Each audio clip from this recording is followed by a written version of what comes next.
Nowatorski izolator. Izolator jednoramkowy jest ok. Po to, żeby ona była w centrum gniazda. Troszkę jest na dwóch korpusach. No, mówmy się, ty możesz być podekscytowany swoim projektem, więc możesz być nieobiektywny. Cześć, witam Was bardzo serdecznie. Jestem na pasieczysku przydomowym firmy Burnat. Ze mną jest tutaj Błażej Burnat. Zaraz nam otworzy uli i pokaże pewną rzecz. A o czym dzisiaj będziemy rozmawiać? Słuchajcie, o takiej rzeczy. Widzicie ją po raz pierwszy, ponieważ jest to nowatorski izolator testowany w pasiece Burnat. Testy trwają drugi rok i zaraz zapytam Błażeja, co on tutaj wymyślił, co to jest, do czego to służy, jaka jest istota w ogóle wymyślenia tego urządzenia, gdzie to się montuje, po co, dlaczego, jaki ma to sens. Zapraszam. Powiedz, słuchaj, co ty tutaj wymyśliłeś? Na początku muszę zaznaczyć, że jest to w fazie testów, że podkreślam, w fazie testów, nie chciałbym się tu za bardzo chwalić do przodu. Nie jest jeszcze na sprzedaż, u mnie się to już sprawdziło w tamtym roku, ten rok mi znowu pokaże, czy to, bo nie tylko... Czy jest powtarzalność? Czy jest powtarzalny właśnie, nie można tego określić po jednym roku. Służy to głównie do izolowania matki. Tak naprawdę to największym problemem dzisiaj mamy z warozą. Z warozą. Waroza potrafi spustoszyć pasieki. Nie jesteśmy w stanie żadnymi lekami tak naprawdę tej warozy wyeliminować do zera. Jedynym możliwym sposobem, którego się najbardziej bałem kiedyś, trzeba matkę zaizolować po to, żeby powiedzmy zaizolować ją na 21 dni czy troszeczkę więcej, żeby się czerw wygryzł i można było powiedzmy jednorazowo czy tam maksimum dwurazowo poddać jakiś tam preparat. Jakiś preparat. Dokładnie, żeby tą warozę wytłuc. Powiedziałeś takie zdanie, metody, której się bałem. Powiedz mi, dlaczego się obawiałeś używania izolatorów w pasiece? Co ci tak przysłaniało, że problematyczność tego zjawiska? Głównym czynnikiem to, miałem to tak w głowie pokładane, że to mi będzie bardzo długo trwało wyszukanie matki, będziemy dłużej w pasiece i z obliczeń takich moich, które właśnie doświadczyłem, 700-pniowej pasiece, tak naprawdę ja będę w tej pasiece 3 dni dłużej.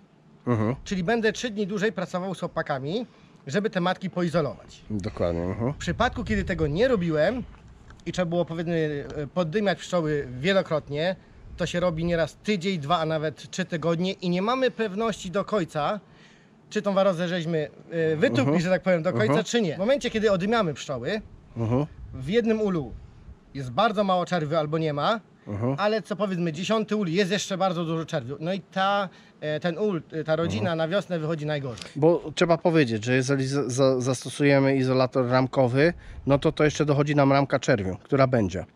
Więc nie wyleczymy wszystkiego. Jeżeli zastosujemy izolator, nie wiem, chmary, dokładnie, na przykład, no to wtedy tak, matka sobie chodzi, ale tu trzeba powiedzieć, że tak, każdy izolator to są też koszty.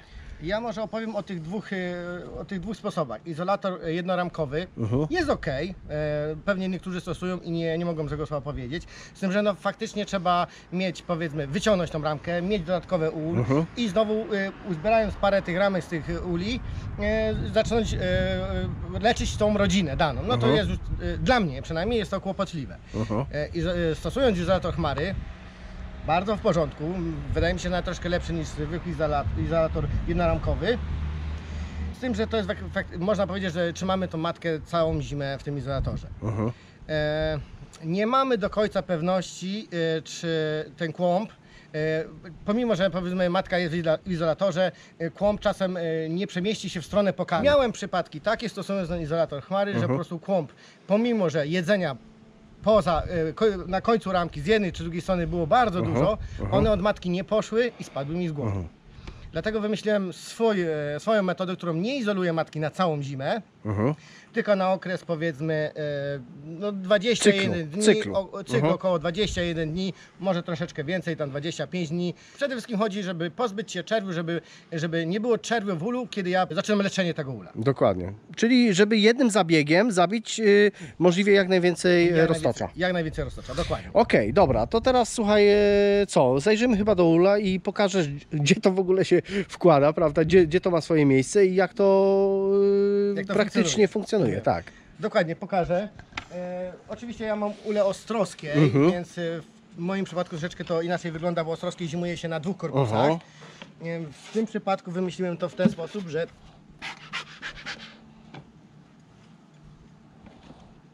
przy ostatnim miodobraniu, u nas jest to akurat nawłoć, zaczynam izolować matki, właśnie w tych moich izolatorach, które testujemy. I zaczynamy karmić rodzinę już do siebie. Tak, bo przypomnijmy, że teraz jest 25 sierpień i my tutaj na potrzeby naszego filmu będziemy to demonstrować, jak to wygląda w praktyce, ale ty to robisz, umówmy się, gdzieś w połowie września. Koniec września. Czyli tak, wybrałeś tą nawłoć, wtedy jest kontrola gniazda, przegląd i wtedy robimy właśnie izolację. Izolację matek i jak już zaizolujemy matkę, zaczynamy zakarmiać tą rodzinę. Okej, czyli tutaj właśnie, powiedz jeszcze, bo ty masz Ostrowskiej, ulę Ostrowskiej, czyli wiadomo, zimujemy tylko i wyłącznie na dwóch korpusach. Dokładnie, tak, Ostrowska zimuje się na dwóch korpusach i wkładam izolator w ramkę, którą powiedzmy trzecią czy czwartą.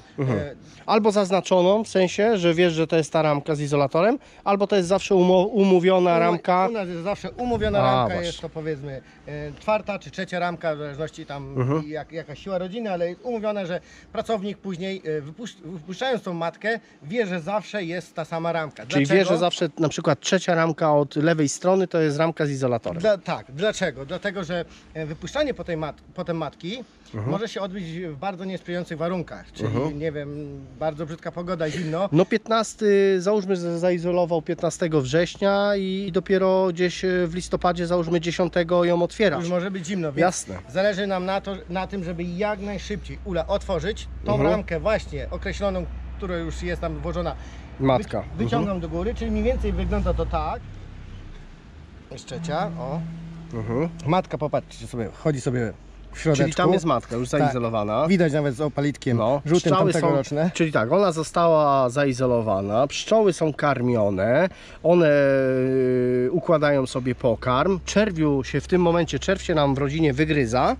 Dokładnie. Mija 20 dni, przychodzimy z jakimś środkiem waroabójczym. Dokładnie. I zaczynamy zabieg. Zaczynamy zabieg. Dlaczego u nas jest umiejscowiona tutaj? Tak jak mówię, Ostrowska jest na dwóch korpusach, więc zależy mi na tym, żeby pszczoły zawiązały kłąb pomiędzy dolnym a górnym korpusem. Bo to trzeba tutaj podkreślić, że ten izolator, ale to tylko w twojej Ostrowskiej. Mojej Ostrowskiej. Jest zawsze na górnym korpusie, po to, żeby ona była w centrum gniazda. Dokładnie, ta matka, żeby ona miała najlepszą opiekę, mimo tego, że jest w izolatorze. Dokładnie. No i dobra, słuchajcie, miejsce jest, czyli fajnie, pasuje to, ta klateczka do ramki, wszystko tu jest tak, że to wszystko, bo to, słuchaj, a my będziemy wypuszczać dzisiaj tą matkę, bo to jest wszystko tylko na potrzeby. Tak. Czyli jeżeli byłby ten okres, że teraz w tym momencie zrobiliśmy zabieg, po zabiegu kiedy to się wyciąga po zabiegu, jak już na przykład widzimy, że jeżeli nie ma w ogóle czerwiu, to wystarczy praktycznie raz ten zabieg zrobić. Na pewniaka. Na pewniaka.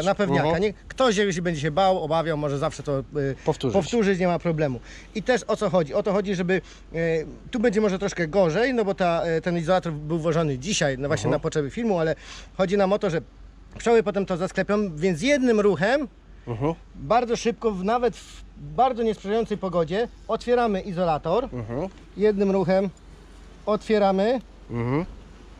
To możemy wrzucić do podkarmiaczki i nic nie kombinujemy, wkładamy z powrotem. Izolator możemy wyciągnąć na wiosnę. Aha, bo nie ma tam problemu. niczym nie będzie przeszkadzał. Że chodzi o to, żeby jak najkrócej przy tym ulu być. Jasne. Będzie bez warozy cała rodzina, ale ona jeszcze może coś tam zacząć czerwić, Może nie? zaczerwić, no bo nie wiemy jaka pogoda. Czy będzie sprzyjała, czy nie.